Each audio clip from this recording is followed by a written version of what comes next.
Hello everyone, आज हम क्या पढ़ेंगे। आज हम पढ़ेंगे एक्सरसाइज 2.2 से क्वेश्चन नंबर फर्स्ट। तो देखिए क्वेश्चन में हमें क्या दिया हुआ है। Find the zeros of the following quadratic polynomial and verify the relation between the zeros and the coefficient. कि जो ये नीचे दिए हुए हमें पोलिनोमियल है, क्वाड्रेटिक पोलिनोमियल है, उनमें polynomial of the zero find out करना है और जो जीरोज हमारी फाइंड आउट होके आ जाएंगी। हम जीरो ऑफ द पोलिनोमियल कैसे फाइंड आउट करते हैं। तो जैसे हमें क्वेश्चन नंबर फर्स्ट दिया हुआ है, तो इसमें हमें क्या मेंशन है क्वेश्चन में, x² माइनस 2x माइनस 8। और क्वाड्रेटिक पोलिनोमियल इसे क्यों बोला गया है कि जो इसमें हाईएस्ट पावर है x की वो 2 है। तो लीनियर के केस में क्या होता है कि हाईएस्ट पावर x की 1 होती है और क्वाड्रेटिक के केस में हाईएस्ट पावर है जो वेरिएबल की वो 2 होती है। तो इसलिए इसको क्वाड्रेटिक पोलिनोमियल बोला गया है। अब देखिए इसके जीरो ऑफ द पोलिनोमियल कैसे फाइंड आउट करेंगे। पहले हम इसके फैक्टर बना लेते हैं। तो फैक्टर अगर हम इसके निकालें तो वो हमारे क्या आएंगे, फैक्टर हमारा आ जाएगा x माइनस 4 और x प्लस 2। तो हम इसके अगर फैक्टर की फॉर्म में लिखे तो हम इसको ऐसे लिख सकते हैं। अब यहाँ से जीरो ऑफ द पोलिनोमियल कैसे फाइंड आउट करेंगे। जो भी हमारे फैक्टर आए हैं अगर हमें उनको इक्वल टू 0 पुट कर दे तो हमारा जीरो ऑफ द पोलिनोमियल निकल के आ जाएगा। x माइनस 4 को अगर हम इक्वल टू 0 पुट करें तो x की वैल्यू हमारी कितनी आ जाएगी, 4 आ जाएगी। और अगर x प्लस 2 को इक्वल टू 0 पुट करें तो x की वैल्यू अगर 2 उधर जाएगा तो माइनस 2 आ जाएगी। तो दो जीरोज हमारी पोलिनोमियल के लिए फाइंड आउट हो गई है, जिसमें एक में तो x की वैल्यू 4 है और एक के लिए x की वैल्यू माइनस 2 है।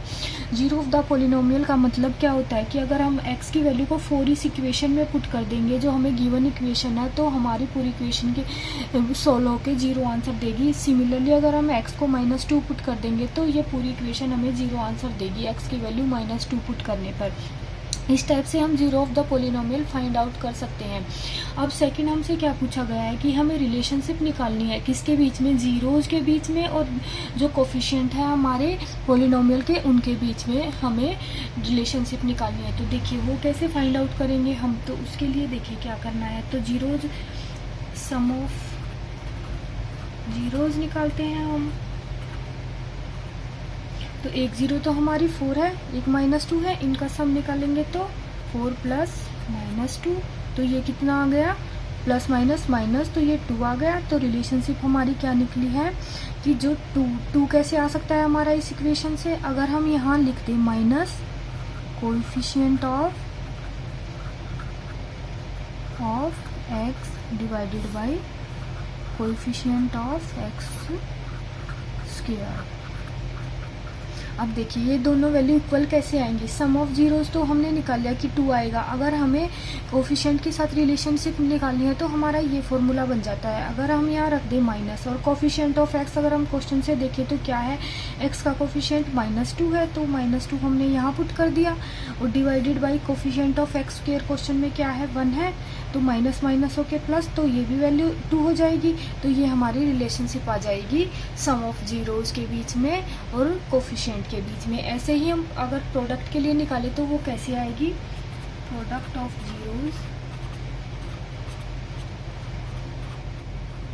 प्रोडक्ट क्या हो जाएगा जीरोज का, 4 मल्टीप्लाई बाई माइनस 2, तो वो हो जाएगा माइनस 8। और अगर उसकी रिलेशनशिप हम इक्वेशन के कोफिशिएंट के साथ निकालने की कोशिश करें तो वो क्या आ जाएगी, constant term divided by coefficient of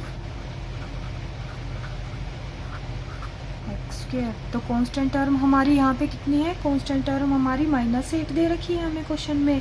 ये हमारी कांस्टेंट टर्म है जिसके साथ कोई भी वेरिएबल नहीं होता, वो हमारी कांस्टेंट वैल्यू होती है कि हम इसे चेंज नहीं कर सकते। अगर ये माइनस 8 है तो माइनस 8 ही रहेगी। Minus 8 divided by coefficient of x square कितना है हमारे पास, 1 है, तो वैल्यू कितनी आ जाएगी, माइनस 8। कि प्रोडक्ट ऑफ जीरोज किसके इक्वल हो जाएगा, कांस्टेंट टर्म को अगर हम डिवाइड कर देंगे कोफिशिएंट्स ऑफ x से, तो ये हमारी रिलेशनशिप आ जाएगी। इस टाइप से हम ये सारे क्वेश्चन सॉल्व कर लेते हैं। तो अब देखिए अब हम करते हैं क्वेश्चन नंबर सेकंड। तो क्वेश्चन नंबर सेकंड में हमें क्या दिया हुआ है, 4s square minus 4s plus 1। जब हम इसके फैक्टर फाइंड आउट करेंगे तो वो हमें क्या मिल जाएंगे, 2s माइनस 1 इसका होल स्क्वायर। अब जब हमने फैक्टर फाइंड आउट कर लिए हैं तो उसके बाद हमें क्या फाइंड आउट करना होता है, zero of the polynomial find out करनी होती है। तो इसके लिए हम फैक्टर की वैल्यू को इक्वल टू 0 पुट कर देते हैं। जब हम इस वैल्यू को इक्वल टू 0 पुट करेंगे, 2s minus 1 equal to 0 put करेंगे तो 2s इक्वल टू ये 1 उधर चला जाएगा, s कितना आ जाएगा हमारा 1/2। लेकिन हमें दो ये स्क्वायर दिया हुआ है होल स्क्वायर, तो मतलब ये दो वैल्यूज़ आएंगी, तो s की कितनी 1/2 और 1/2, दो फैक्टर हमारे आ जाएंगे यहाँ पे 1/2 और 1/2। तो अब हम क्या करते हैं, अब हमें रिलेशनशिप फाइंड आउट, ये जीरो निकाल ली है हमने, जीरो ऑफ द पोलिनोमियल। अब हमें रिलेशनशिप फाइंड आउट करनी है कोफिशिएंट के साथ। तो सम ऑफ द जीरोज हमारा क्या हो जाएगा 1/2 प्लस 1/2 1 आ जाएगा। और इसके रिलेशनशिप के लिए क्या फॉर्मूला था हमारा, हमने फर्स्ट क्वेश्चन में किया था minus coefficient of x divided by coefficient of x square. Minus coefficient of x कितना दे रखा है, लेकिन यहाँ पे x हमें क्वेश्चन में मेंशन नहीं है, यहाँ पे वेरिएबल क्या है s। तो हमें कोएफिशिएंट किसका देखना होगा, x की जगह किसका देखना होगा, s का देखना होगा, और यहाँ पे s स्क्वायर का।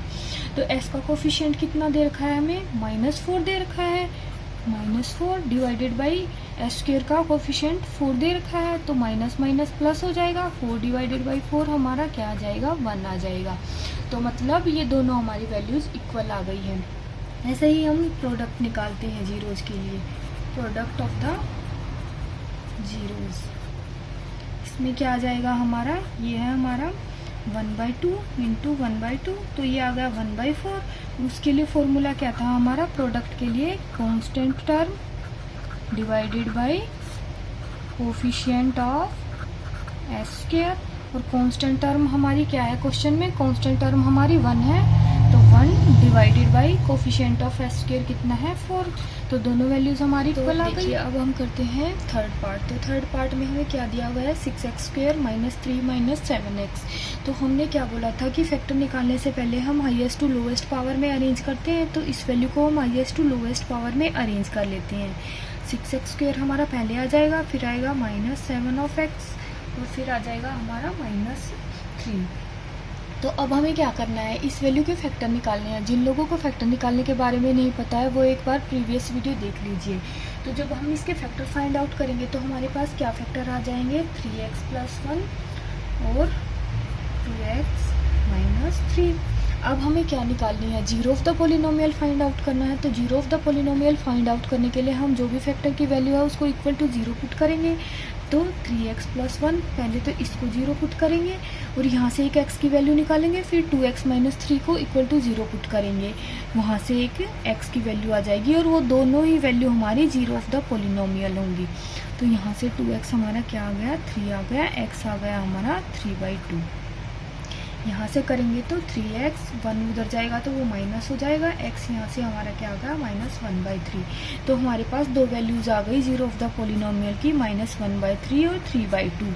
ये हमारी क्या है, जीरोज़ इस पोलिनोमियल के लिए। अब हमें नेक्स्ट क्या फाइंड आउट करना था, रिलेशनशिप फाइंड आउट करनी है हमें किसके बीच में, कोफिशिएंट के बीच में और जो हमारी जीरोज ऑफ द पोलिनोमियल है उसके बीच में। तो उसके लिए अब हम क्या करेंगे, तो सम ऑफ जीरोज और प्रोडक्ट ऑफ जीरोज हम निकालते हैं। तो सम ऑफ जीरोज हमारा क्या है, एक जीरो हमारी -1/3 है, दूसरे वाली क्या है 3/2 है। तो जब एलसीएम लेंगे तो कितना आ जाएगा, ये 6 आ जाएगा और सोल्व करने के बाद हमारी वैल्यू कितनी आ जाएगी, 7/6 हमारी वैल्यू आ जाएगी।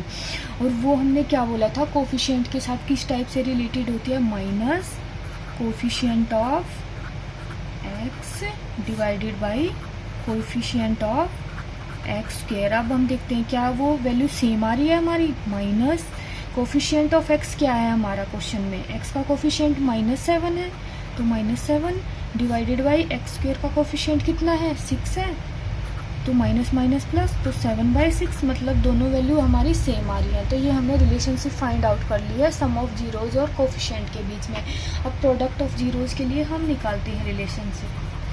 प्रोडक्ट ऑफ जीरो अगर हम फाइंड आउट करेंगे तो वो हमारा कितना आ जाएगा, -1/3 को मल्टीप्लाई करेंगे 3/2 से, तो ये हमारी वैल्यू क्या आ जाएगी, यहाँ से -1/2 हमारी वैल्यू आ गई। अब हम देखते हैं कि क्या सेम वैल्यू आ रही है हमारी। तो कांस्टेंट टर्म हमारे क्वेश्चन में क्या है, -3 divided by coefficient of x square कितना है 6 है, तो इसको लोएस्ट टर्म में लेके जाएंगे तो -1/2। तो ये दोनों वैल्यूज़ हमारी सेम